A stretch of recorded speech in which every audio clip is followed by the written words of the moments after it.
Ora viva, boa tarde Moçambique, boa tarde a todos também que nos acompanham fora de portas.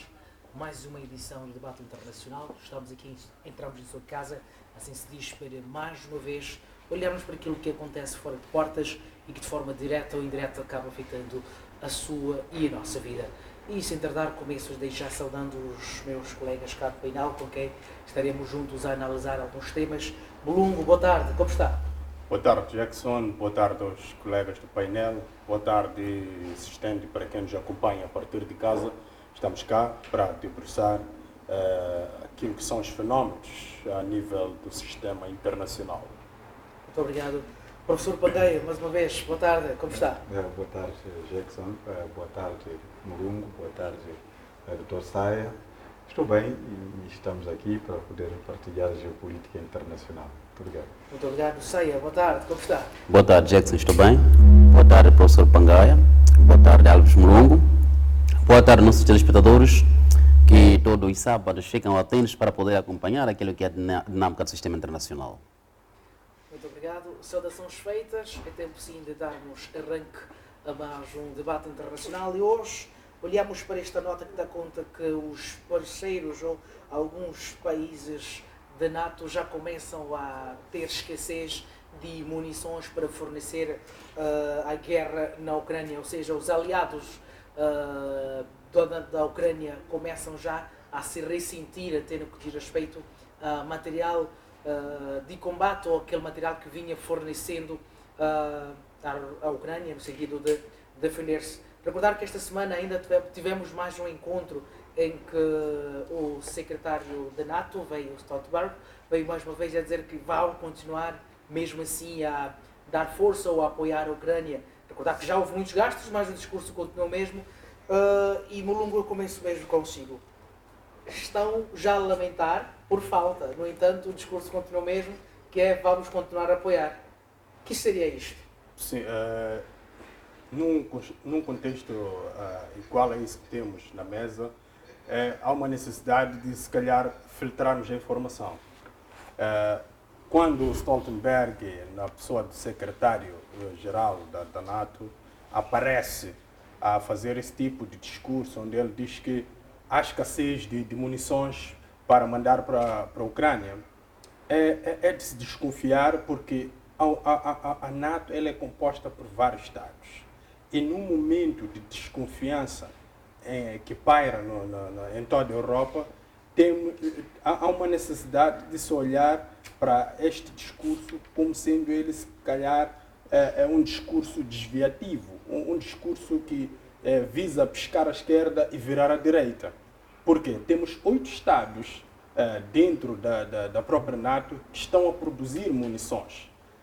Agora, a ideia, se calhar, que ele tentou transmitir é que, se calhar, eles consigam fornecer essas munições por um determinado período. Ou seja, agora estamos no período de inverno na Europa, eles podem conseguir, se calhar, fornecer esse material até o verão. Por quê? Isto porque temos a Suíça, que é um dos maiores produtores a nível da Europa de munições, principalmente de munições do Leopardo, que são os tanques produzidos na Alemanha, que opta pela política de não alinhamento, ou seja, é um Estado neutro. Então não tem como ela fornecer essas munições à Ucrânia, devido à sua própria política. Mas temos vários Estados, temos a própria Alemanha também, já se predispôs e disse que vai se produzir munições e vai se mandar essa munição para a Ucrânia. Mas esse processo todo, se calhar, é um alerta de que, olha, estamos a ter um insucesso na tentativa de puxar a Rússia, se calhar, para a mesa de negociações. E tendo estas dificuldades de puxar a Rússia para a mesa de negociações, o que nos resta, se calhar, é continuar a abastecer a Ucrânia para ela aguentar até onde der neste conflito. Então, eu olho mais ou menos nestes moldes. Muito bem. Na mesma senda, professor, tivemos ainda na mesma semana Lloyd Austin a garantir que vão proporcionar aos ucranianos material ou balas suficientes, se não estou errado, para pelo menos assegurar ou contra-atacar até a próxima primavera. Em contrapartida, no mesmo lugar, tivemos o secretário-geral a apresentar este cenário de escassez de produtos. Muito obrigado. É pena o que está a acontecer na Ucrânia. Os números indicados mostram que a Rússia, por dia, tem estado a lançar cerca de 20 mil artefatos para a Ucrânia. Em contrapartida, os soldados ucranianos lançam 6 mil. Portanto, esses números, sobretudo da Ucrânia, segundo a NATO, diz que não estavam previstos e que a indústria de produção desses artefatos dos países que fazem parte da NATO ou na Europa não consegue, portanto, garantir com que esses não possam ser alcançados. Assim sendo, a ideia é poder, se calhar, tentar refazer algumas indústrias para poder virar na fabricação desses artefatos, que é para aguentar com aquilo que está a ocorrer, né, no campo de batalha. Mas, no entanto, aparece também uma situação dos Estados Unidos que procura confortar os Zelensky, dizendo de que, apesar de tudo, nós vamos muito brevemente lançar uma campanha capaz de poder enfraquecer a Rússia e não poder avançar como ela.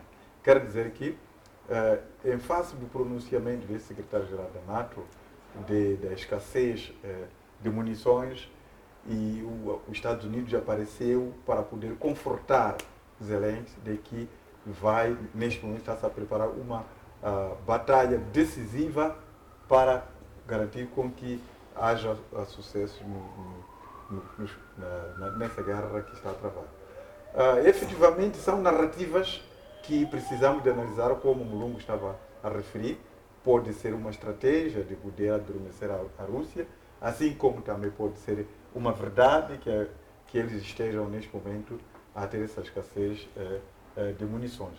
Temos que nos lembrar de que, durante muito tempo, os países que fazem parte da NATO haviam afrouxado nessa questão do investimento à indústria militar, razão pela qual que vimos de outra vez, nos anos em que o Trump esteve no poder, pretendia desfazer essa união, porque ele achava que os Estados Unidos estava a poder investir demais para a NATO, sem que tivesse um retorno, também por uma contribuição por parte dos outros membros da própria NATO.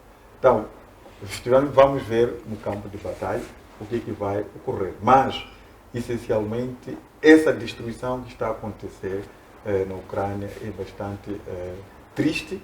Estamos a falar de 20 mil artefatos por dia só por parte da Rússia, e por parte da Ucrânia 26 mil artefatos lançados num país. Já podemos imaginar a destruição que está a ocorrer naquele país. Muito bem. Saia, eu vou na mesma senda e apresento esses dois cenários que, em algum momento, até podem parecer contraditórios, mas funcionam juntos, que é a escassez, no entanto, garante continuar a ajudar, que é a narrativa dos Estados Unidos e também da própria NATO. A guerra envolve uma estratégia que também envolve uma logística.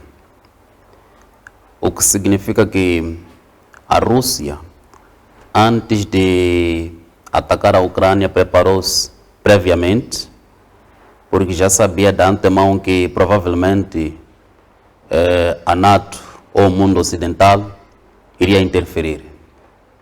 Acontece que para a NATO ou para o mundo ocidental, aquele ataque foi uma surpresa, porque na verdade nos dias odiernos, o mundo ocidental não equacionava com que na Europa houvesse uma guerra, porque na verdade muitos estados europeus ainda carregam na memória uma recordação não boa da Segunda Guerra Mundial.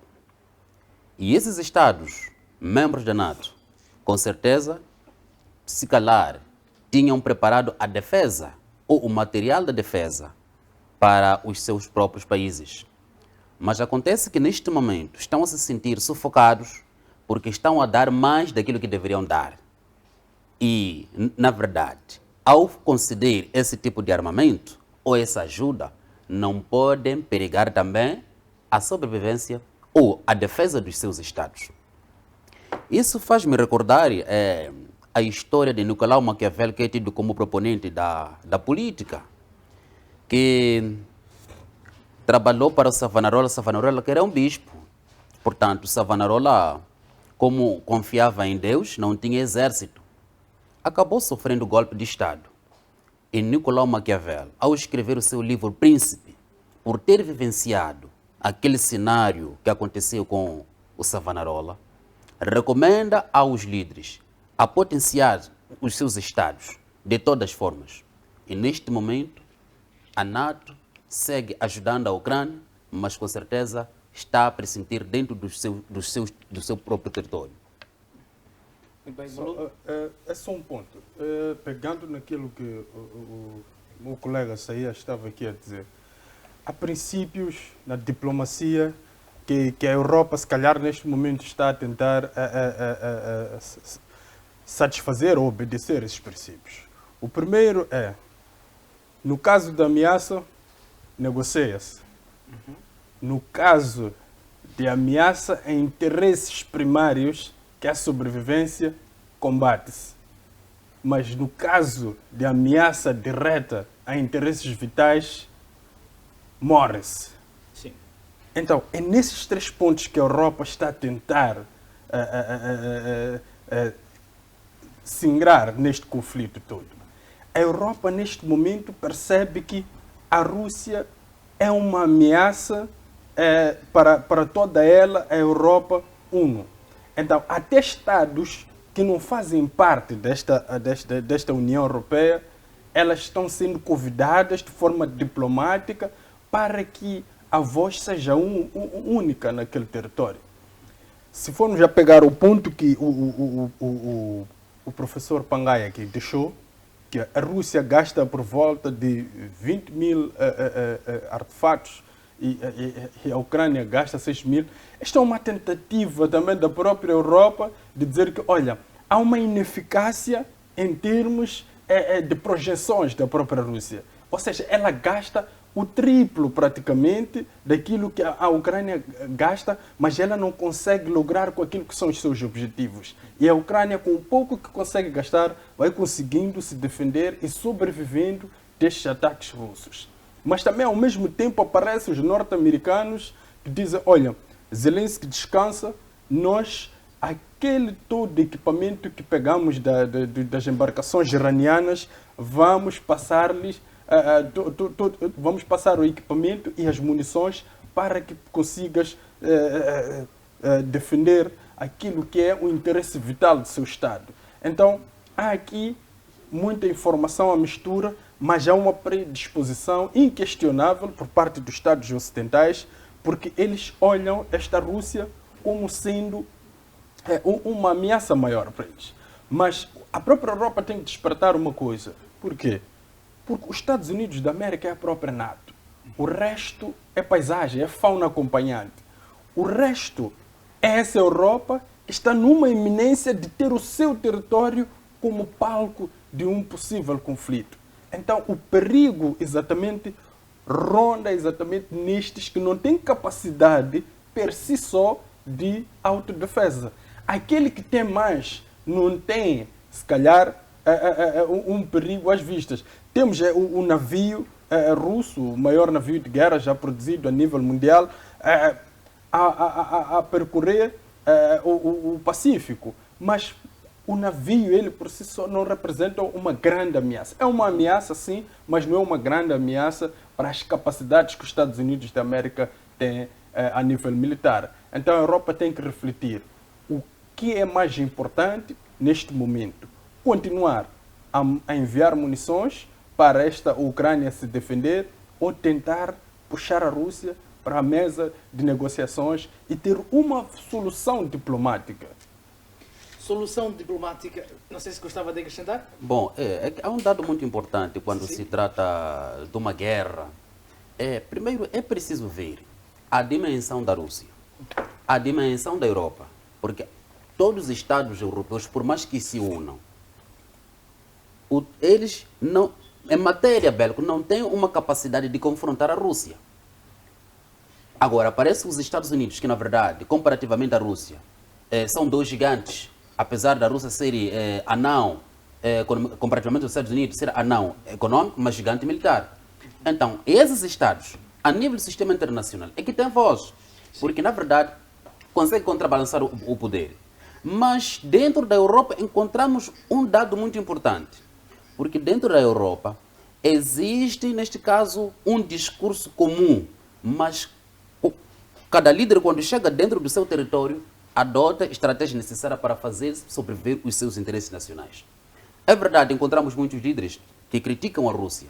Quando eclodiu a guerra, alguns diziam que não iam comprar o petróleo e gás russo, mas cada um foi adotando estratégias à sua maneira para poder fazer prevalecer os interesses primários do seu Estado.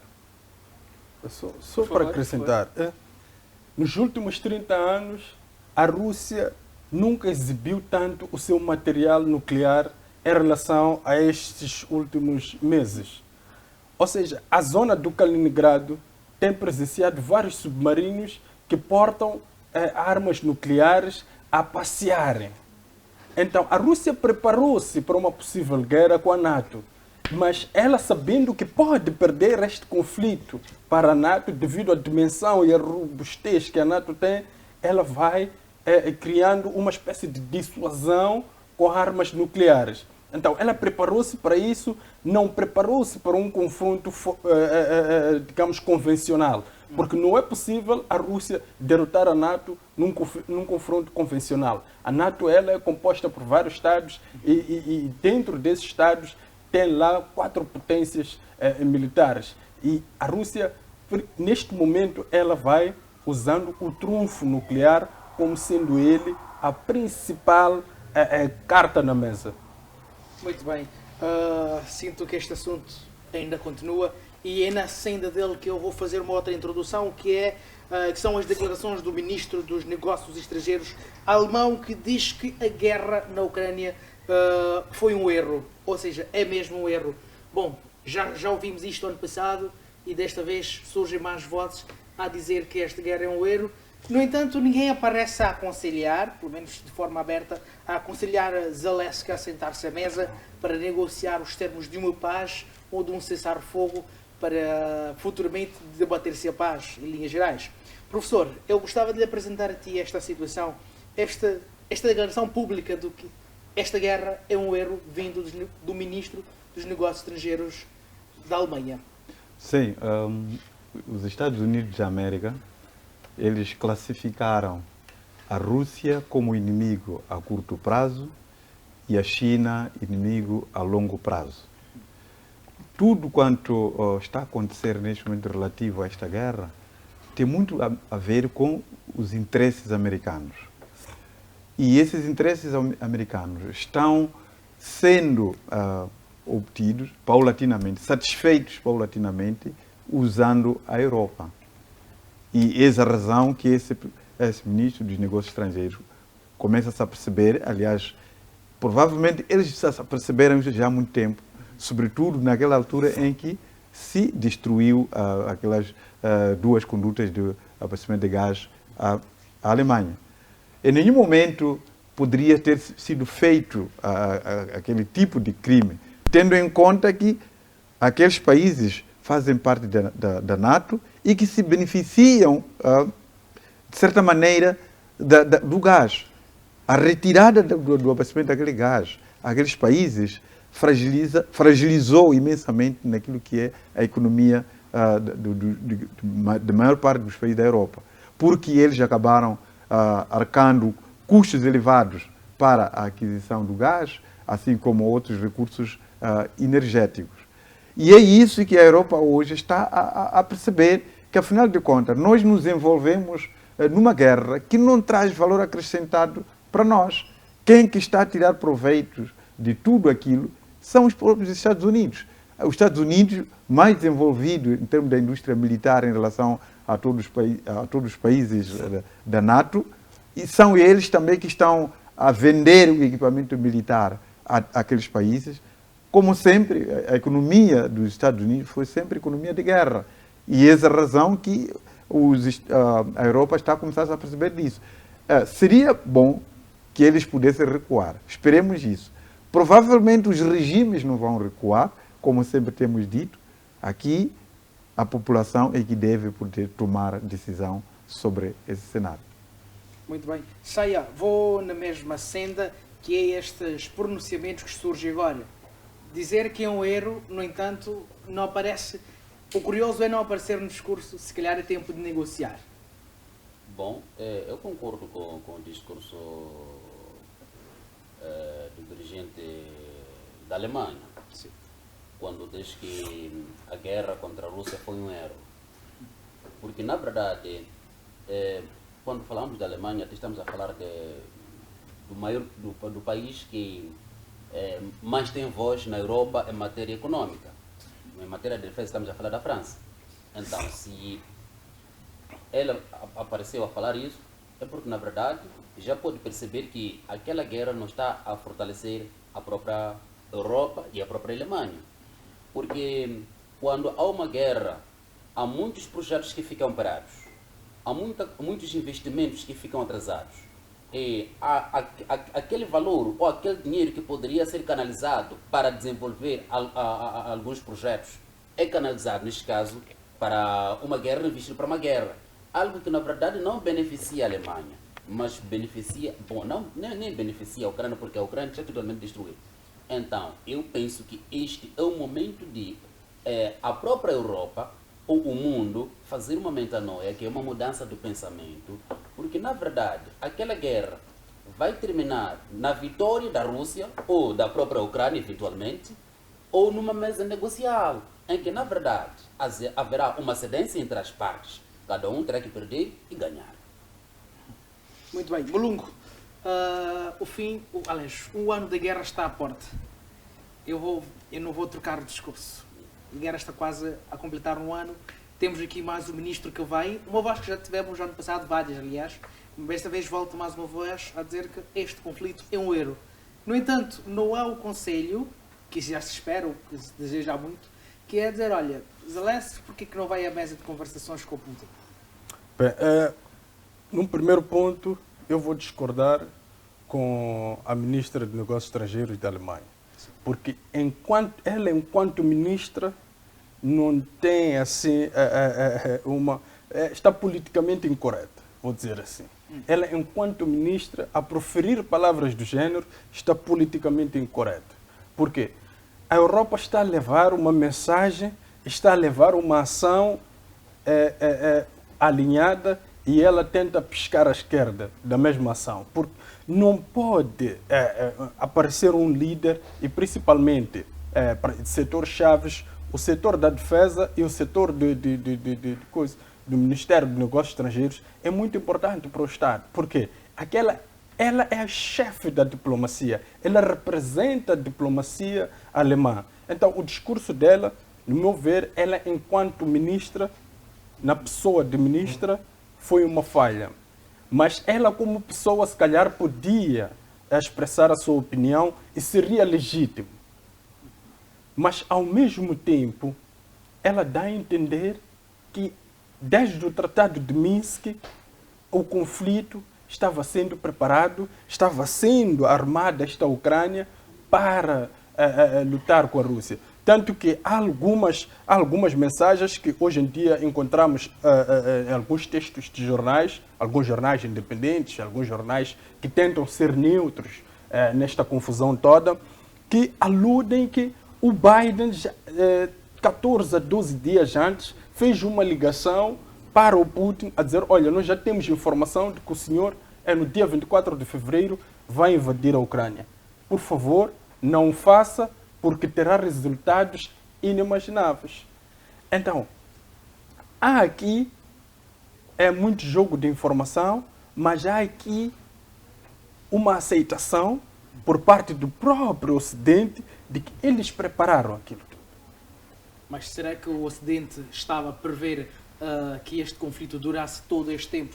Vamos recordar que quando este conflito começa ou inicia, várias sanções foram levantadas no sentido de travar ou limitar a Rússia para que não fosse contínua a sua invasão ou a sua missão especial, como é assim apresentada. No entanto, está a perdurar. Como tinha dito antes, é quase um ano. Olha, o Estado é uma instituição muito séria.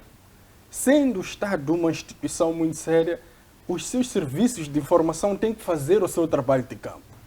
E o seu trabalho de campo passa por ter toda a informação filtrada sobre os acontecimentos no campo real e os futuros. Então, a Europa, os Estados Unidos da América, e se calhar quando falamos de Europa podemos dizer a União Europeia excluindo a Inglaterra e também mencionarmos a própria Inglaterra neste bolo todo, eles têm conhecimento de que o conflito vai levar mais tempo. Tanto que o próprio Stoltenberg, ele agendou uma cimeira para junho. E ele pretende, nesta cimeira, aumentar a capacidade de contribuição de cada Estado. Neste momento, cada Estado deve contribuir em 2% do seu PIB. E Portugal anda por aí nos 1,33% a contribuição na NATO. Então, na cimeira de junho. Então, isto são informações que ele traz à asta pública, mas que fazem entender que ele já tem uma informação do período em que este conflito vai levar. É por isso que muitas das vezes em política diz aquilo foi combinado, porque há uma perfeição e tal para que os Estados tenham o domínio dos fenómenos que alguns indivíduos que não são muito abalizados na matéria chegam a cogitar esse tipo de resultados. Mas também, se pegarmos aquilo que o professor Pangai estava a tentar explicar, que são as economias de guerra, que é uma situação onde o Estado emprega todo o seu processo produtivo para uma guerra, fica um pouco complicado satisfazer essa guerra porque ela não é uma ameaça direta. Ela lida exatamente com interesses secundários dos Estados europeus. Os interesses secundários fazem parte lá os interesses econômicos do Estado. Então, há esse erro, sim, em termos individuais, despindo a aura de ministra de Negócios Estrangeiros, a ministra tem razão, sim, ela despida da pessoa. Ela como pessoa, exatamente, caso, não como tem dirigente. razão, foi um erro, porque a Europa está quase na bancarrota. Em quase todos os Estados, a nível da Europa, temos manifestações. A própria Alemanha tem alguns empresários que já começaram a levantar as suas vozes, a dizer, olha, o Nord Stream funcionava a favor da nossa economia e as coisas fluíam a nível daquilo que era a nossa satisfação. Mas hoje em dia nós já não temos os resultados que conseguíamos obter na outrora, antes do conflito. Então, há esta percepção por parte daqueles que sentem os resultados de forma direta, porque é uma espécie de violência estrutural para toda a classe econômica, mas ao mesmo tempo eles precisam refletir e, como diz sempre o professor Pangai, e está muito correto, se calhar o resultado virá mesmo da população europeia quando ela decidir criar uma espécie de pressão a nível dos seus dirigentes. Bom, Não, se calhar até poderia também... Vamos começar com o professor? Poder também referir que eu acredito que essa até pode ser uma forma de despertar a maior parte dos europeus para poder corrigir a posição tomada por ver a Europa cada vez mais a ir na bancarrota, por ver os resultados da guerra. Eu acredito que qualquer um, ao ver as destruições e mortes que estão a acontecer na Ucrânia, ao ver a forma como as economias europeias estão a decrescer, o investimento que a própria Alemanha havia feito para obter o gás, petróleo russo a um preço que servia bastante para alavancar a indústria alemã. Lembra-se muito bem de que houve um grande investimento que a Alemanha fez nesse processo, mas, no entanto, de um dia para o outro, a guerra da Ucrânia acabou destruindo aquele investimento. E hoje está a pagar muito caro para poder conseguir os mesmos rendimentos que ontem conseguiam com o gás russo e o petróleo. Então, efetivamente, esse pronunciamento vai se multiplicar, vai entrar na consciência de muitos europeus e provavelmente é isso que o colega do painel estava a referir aqui, Mulungu, de que nós teremos aqui uma solução que provavelmente provinda daqueles que estão diretamente a sofrer com este cenário. Muito bem, saia, por favor. Bom, eu vejo uma grande hipocrisia no discurso da ministra dos Negócios Estrangeiros da Alemanha, porque na Alemanha temos o presidente da República que não tem um papel muito relevante, embora que tenha direito de dissolver o parlamento. Mas, na verdade, o chefe do governo é o primeiro-ministro. O primeiro-ministro da Alemanha, Dias, saiu e disse que não ia apoiar a Ucrânia e, na verdade, mandou os leopardos. Os estrangeiros, que é chefe da diplomacia alemã, a dizer que não, o ataque foi um grande erro. Portanto, estamos aqui diante de uma hipocrisia. Mas, na verdade, isso também pode refletir alguma coisa que algumas pessoas ainda não começaram a perceber. É verdade que muitos estados, neste momento, estados europeus, estão a apoiar a Ucrânia. Sim, porque querem acompanhar a dinâmica dos outros estados. Não por vontade própria. Não por vontade própria. Porque dentro da Europa ou da União Europeia, cada estado tem o seu desenvolvimento. Cada estado tem as estratégias que adotou para poder desenvolver a sua indústria, a sua economia. Mas o que está a acontecer neste momento é que o povo está sufocado por causa daquela guerra. Acredito que se houvesse eleições neste momento em alguns estados europeus, alguns governos cairiam por causa da erosão da legitimidade. Não estão a conseguir satisfazer aquilo que são as pretensões do povo por causa do apoio incansável à Ucrânia.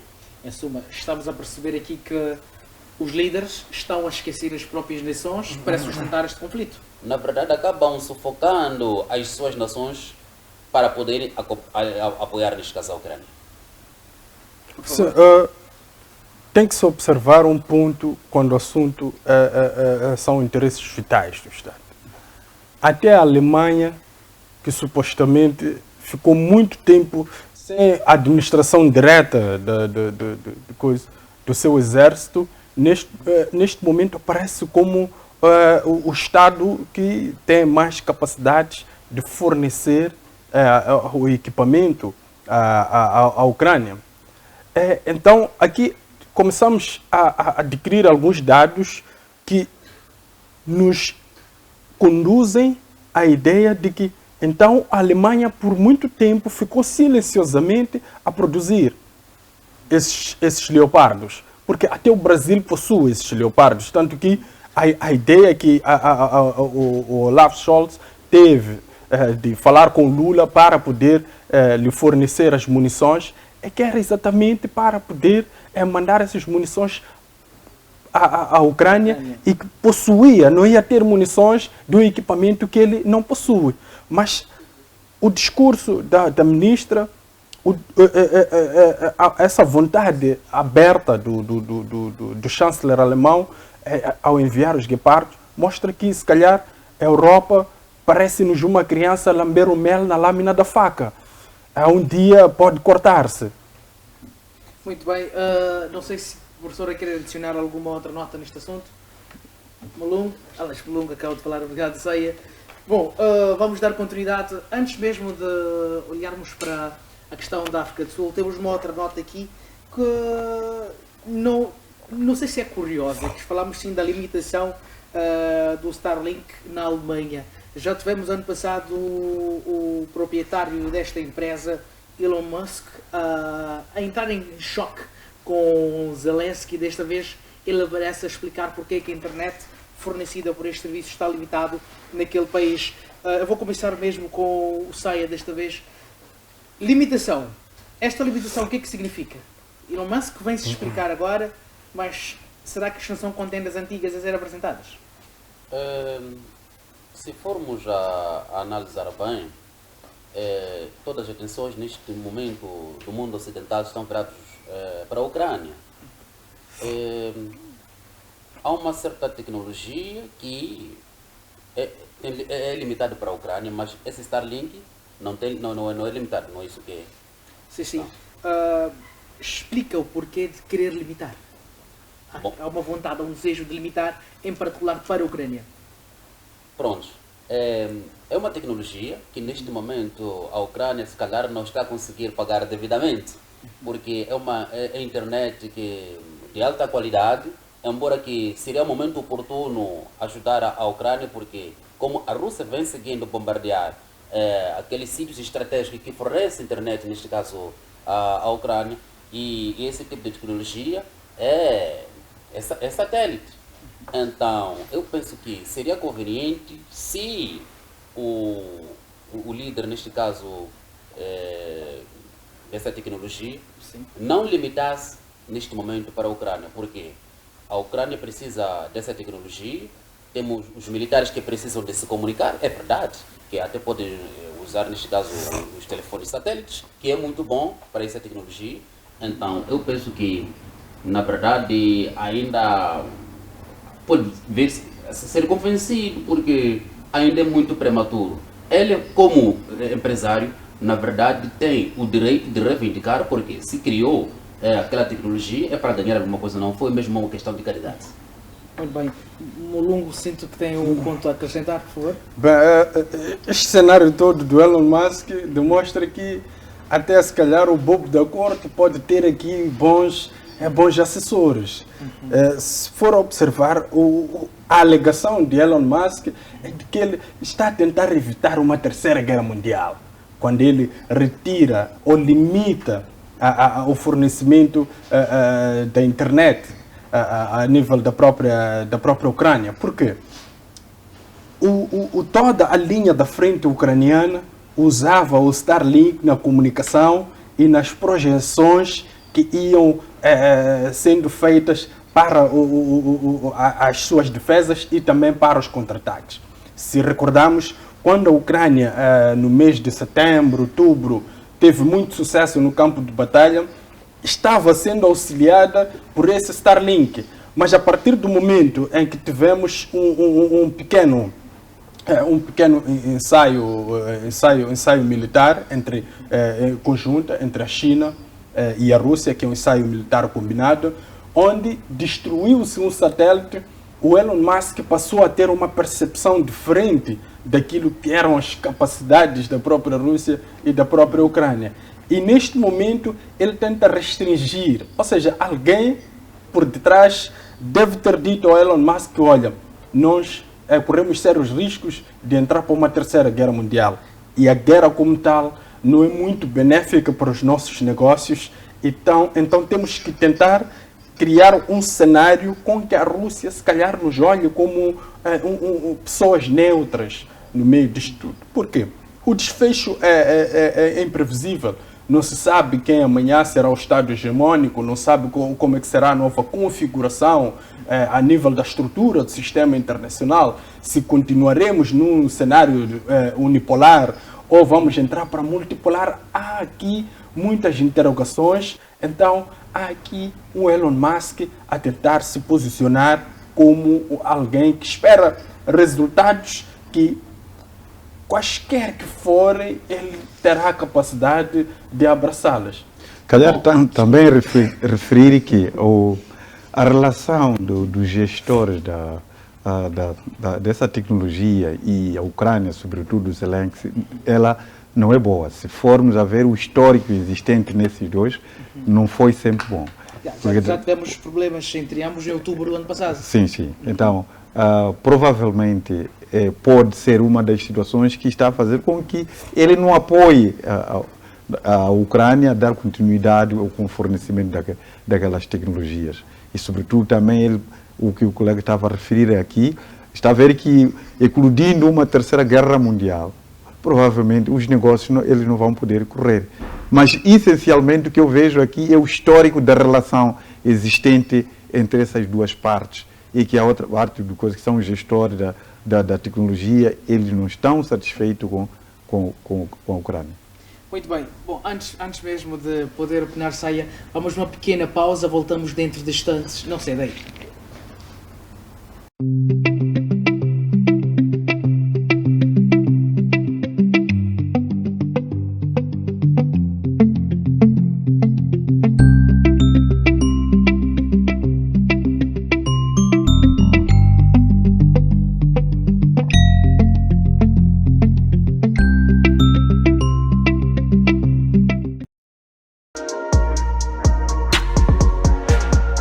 Família, eu sou o Manas Laser e desta forma eu passo para lhe fazer o convite a assistir o programa FTV Hits. Programa este que vai ao ar de segunda a sexta a partir das 16h30. Eu só quero estar, mas ninguém.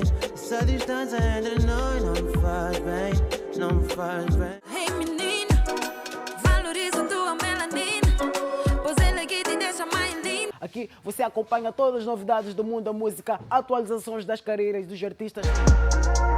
A música é baseada em fatos reais, como é que é? Nada, quem me dera conhecer alguém assim. Qual é o critério que o Rolê usa para poder fazer seleção das pessoas com qual trabalha? É um bocado complicado, bro. Misturas já são de DJ Dilson.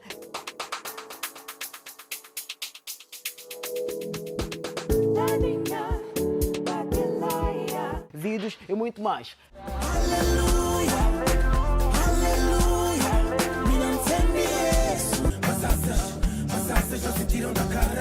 Juntamos como o meu, seja mais humilde.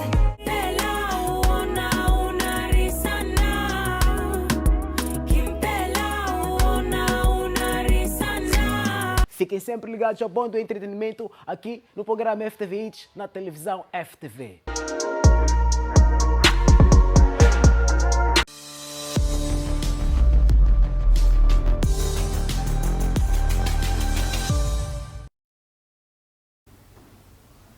Muito bem, estamos de volta para a segunda e última parte do debate internacional, neste sábado em que entramos em sua casa para mais uma vez olhar aquilo que acontece na conjuntura internacional e sem mais tardar estamos a falar sim das contendas entre a Elon Musk, quer dizer, podemos assim referir como dono do PCA, o CEO da empresa e também com a Ucrânia.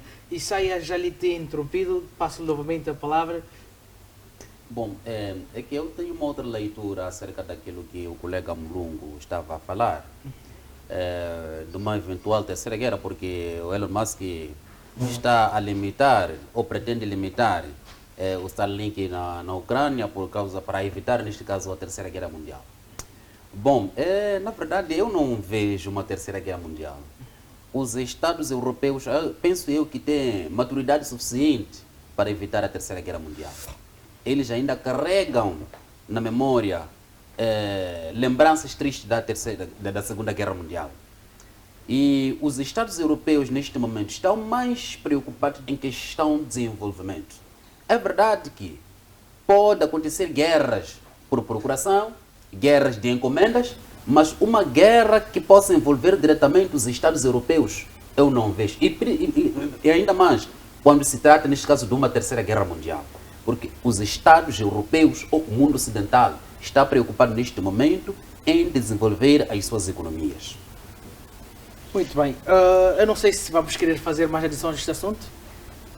Podemos dá-lo por fechado. Bom, antes de chegarmos à África, vamos fechar o que acontece na Europa. E a União Europeia adicionou a Rússia pela primeira vez, na última terça-feira, à lista negra de paraísos fiscais. Eu não sei se isto acaba sendo mais uma sanção, mas está aí. A Rússia entra na lista dos países cotados como paraísos fiscais. Professor, eu vou consigo. Parece que vai-se continuar, ou continua, este braço de ferro entre a União Europeia e o olhar para a Rússia, mesmo sabendo que em grande parte depende da própria Rússia. Olha, o que está a acontecer aqui é que o Ocidente já se apercebeu que por via das armas não ganha aquela guerra. Desde o princípio eles tiveram isso. Razão pela qual que impuseram logo à partida um número considerável de sanções. Mas cada vez mais a Europa começou a perceber que aquelas sanções não estão a travar a guerra. Razão pela qual ainda vão continuar a buscar outras formas de poder sancionar a Rússia para enfraquecê-la e poder pedir a mesa de negociações. Então, tudo isso quanto a Europa está a fazer é para poder enfraquecer a economia russa para que ela não possa conseguir suportar a guerra. Essa pode ser uma das medidas que eles novamente estão a tentar fazer. Muito bem. Mulungu, por favor, mesmo assunto. Bem, para mim só um pouco estranho, porque a própria Rússia ela já foi banida do sistema financeiro internacional. Então, para um Estado que foi banido do sistema financeiro internacional, quando se fala em um paraíso fiscal, estamos a falar mais ou menos da questão de branqueamento de capital ou de coisa, da acumulação de valores sem declarações de rendimentos. Então, fica muito complicado entender uma situação em que esse próprio Estado, que é a Rússia, não está inserido no sistema financeiro internacional, mas ao mesmo tempo é acusada de ter lá paraísos fiscais. Ou seja, toda a Europa neste momento está engajada em procurar, se calhar, alguns mecanismos ou dispositivos novos que possam, de certa forma, enfraquecer, como estava a dizer aqui o professor Pangaia, esta Rússia. Mas, neste momento, percebe-se que esse discurso ou esta ideia é mais para os oligarcas russos. Porque desde o princípio da guerra, ou se calhar muito antes do princípio da guerra, essa questão dos oligarcas russos incomodou sempre a Europa. Porque há uma ideia de que todos os oligarcas é que estão por detrás deste conflito na Ucrânia, tanto que até o líder ou o proprietário do grupo Wagner é um grande oligarca que teve o seu processo, era um cozinheiro, depois em algum momento passou ali para assuntos militares da própria Rússia até criar o próprio grupo Wagner. Então, eles estão a tentar combater de várias frentes. É uma Europa que está a perpetrar qualquer tipo de ação, qualquer tipo de recurso que lhes ajude neste momento a ajoelhar esta Rússia é preciso para aquilo que são as suas pretensões. Então, eles vão criando mais dispositivos para sancionar, mas fica muito difícil devido à componente que eu aqui chamava no princípio, que é exatamente a questão da Rússia não estar inserida no sistema financeiro internacional. Veja que a Rússia hoje em dia faz comércio bilateral com alguns estados, foi celebrado há dias com a Bolívia, moedas nacionais. O mesmo vai acontecer com o Brasil, o mesmo vai acontecer com a China. Tanto que, com esta percepção, os Estados Unidos da América fez com que a China tivesse escassez do dólar. Por quê? É por esta via que, se calhar, os Estados Unidos teve a percepção de que a China pode, em algum momento, estar a ajudar a algumas aquisições internacionais por via de dólar à própria Rússia, como sendo ele um aliado natural. Mas este é um processo que a própria China, se calhar, em algum momento, vai tentando combater a questão da desdolarização do comércio internacional. Porque o Mar do Sul da China é um dos mares mais importantes a nível do comércio internacional. Ele movimenta 40% do comércio internacional, só o Mar do Sul da China. Depois vem aí o Canal de Suez, depois vem o Canal de Panamá, que dividem as outras percentagens com os outros campos comerciais do trade internacional. Mas é exatamente por aí que está sendo olhada essa ideia.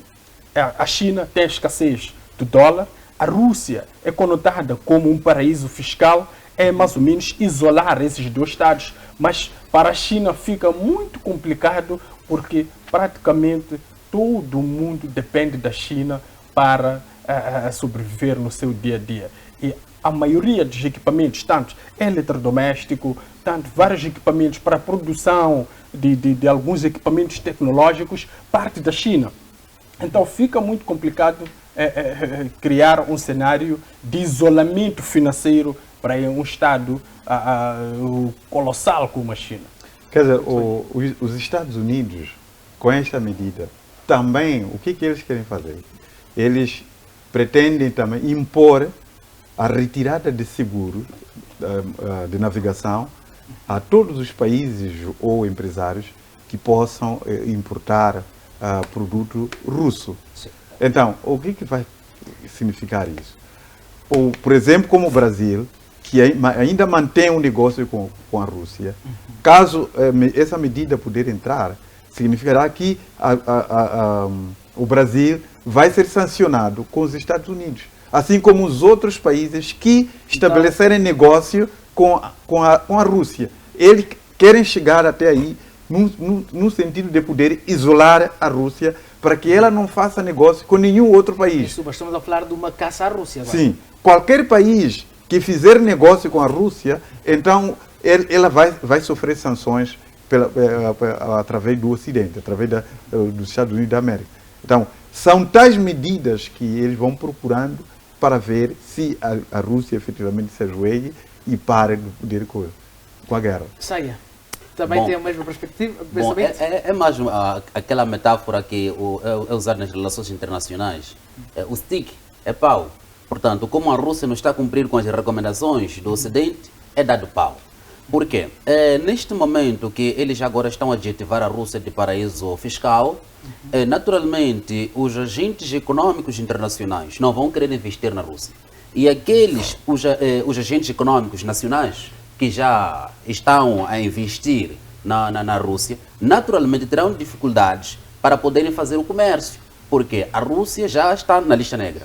Mas isso não é de estranhar, é mesmo uma tentativa de criar uma relação não saudável com os empresários que estão na Rússia, porque eles naturalmente vão levantar vozes contra o regime atual para ver se alguma coisa possa mudar ou termine com a guerra, ou o regime terá que adotar uma estratégia necessária para poder suportar esses. Mas será difícil porque o regime, por mais que tenha dinheiro, não terá dinheiro suficiente para poder responder àquilo que são os anseios, os objetivos desses latifundiários. Muito bem. Infelizmente o tempo já é escasso, vou ter que medir, vou-lhe dar 30 segundos para fazer o seu fim de pensamento. Certo. O que eu queria dizer aqui é que o Ocidente deve estar ciente de que esses Estados prepararam-se para este fenómeno todo. O Irão, a Rússia, a China prepararam-se. Tem suas empresas espalhadas a nível internacional que vão sendo usadas como veículos operativos para a canalização de todo o equipamento que eles precisam a nível interno para suprir as necessidades do seu povo. Então, precisa-se combater essas teias todas para que essas sanções possam ter uma eficácia, porque o mundo atual é diferente do mundo depois da Segunda Guerra Mundial. Hoje há uma capacidade de movimentação de bens e serviços muito acima da média em relação ou comparado ao término da Segunda Guerra Mundial. Muito bem. O tempo é outro. Senhores, infelizmente o tempo também já nos deixa, mas temos de olhar a situação dos moçambicanos na vizinha África do Sul e também trazer uma situação mais presente, que é a situação também dos sul-africanos que tentam entrar em Moçambique. Infelizmente temos mesmo pouquíssimo tempo, então vou ter de pedir 1 minuto para que cada um faça uma análise rápida, mas também em forma de despedida quanto a este assunto. Saia, vou começar com você. África do Sul, mais uma vez, já tínhamos começado a semana passada. Durban, os moçambicanos não estão bem, estão vivendo uma xenofobia novamente. No entanto, há uma reação no nosso próprio país em relação a este tratamento que os nacionais passam na África do Sul. Bom, se formos a olhar a relação, neste caso, entre Moçambique e África do Sul, que na verdade é uma relação sinuosa, se voltarmos um pouco para a história, Moçambique, quando alcança a independência em 1975, concedeu ou tornou-se no bastião da revolução da África do Sul. E quando isso aconteceu, na verdade Moçambique inseriu-se num ambiente hostil entre a Rodésia do Sul e a África do Sul do regime da Apartheid e Ian Smith. E Moçambique adotou uma confrontação. Por quê? Adotou uma estratégia na política externa anti-imperialista. Não concordava com o que vinha acontecendo na África do Sul e na Rodésia do Sul. E como aquele braço armado do ANC Mkoto tinha se instalado em Moçambique, o Apartheid decidiu que tinha que bombardear Moçambique. Que na verdade acabaram de bombardear um prédio que não estavam lá. Houve uma contra-informação. Dê mais síntese, por favor. O tempo já nos deixa. Sim. Então, bom, o que está a acontecer neste momento na África do Sul, eu penso que os dois governos devem trabalhar de uma forma séria para não macularmos as relações históricas que nós cultivamos, porque se não controlarem isso, é verdade que ainda pode se alastrar e chegar até outras dimensões indesejáveis. Muito bem, obrigado, professor. Eu vou lhe pedir em 1 minuto que nos fale da sua apreciação quanto a esta situação Moçambique e África do Sul. Muita pena o que está a ocorrer. É recomendável que os investidores nacionais comecem a poder explorar imensamente aquilo que são os recursos no nosso país e a investir no nosso próprio país, com vista também a garantir com que o maior avalanche dos moçambicanos que vão à África do Sul à procura de emprego, ultimamente também emprego precário, possam estar no nosso país. Porque, na verdade, a África do Sul que construiu maior dependência ao nosso país. Aquele cenário que a Alemanha construiu com a Rússia é o que a África do Sul fez. A África do Sul depende de nós da energia, a África do Sul depende de nós do gás. São dois elementos fundamentais para poder impulsionar a economia sul-africana. Se um dia Moçambique puder dar costas à África do Sul, vai ser um caos. Então, é preciso que a África do Sul repense sobre isso, que independentemente deles terem colocado elementos de transformação da energia, assim como de gás, dentro do próprio país deles, mas a produção é feita aqui ao nível nacional e pode ser cortada, como aconteceu com a Rússia naquela guerra, que cortou o fornecimento de gás à Alemanha. Então, muito bem. Obrigado. Muito obrigado, professor. Molungo, peço-lhe o mesmo tempo, 1 minuto. Bem, para mim, há um silêncio que me ensurdece.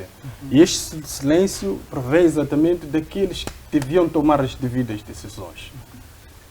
Esse assunto de xenofobia ou esse assunto de ataques na África do Sul a moçambicanos já tem barba branca. Nós já devíamos ter lá olhos e ouvidos para poder canalizar informação antes mesmo dessas coisas ocorrerem, para podermos evacuar algumas pessoas. Hoje em dia é muito fácil com as redes sociais, é só trocando mensagem moçambicano e vai chegando lá. Então devíamos ter a capacidade de antecipar este tipo de fenómeno, porque não podemos impedir os nossos irmãos de ir ganhar o seu pão na África do Sul. Bem, muito obrigado. Bom, está pautado quanto ao que tinha-se agendado para esta edição do Debate Internacional. Despedimos-nos com promessas de voltar próximo sábado, à mesma hora. Boa tarde, porte-se bem.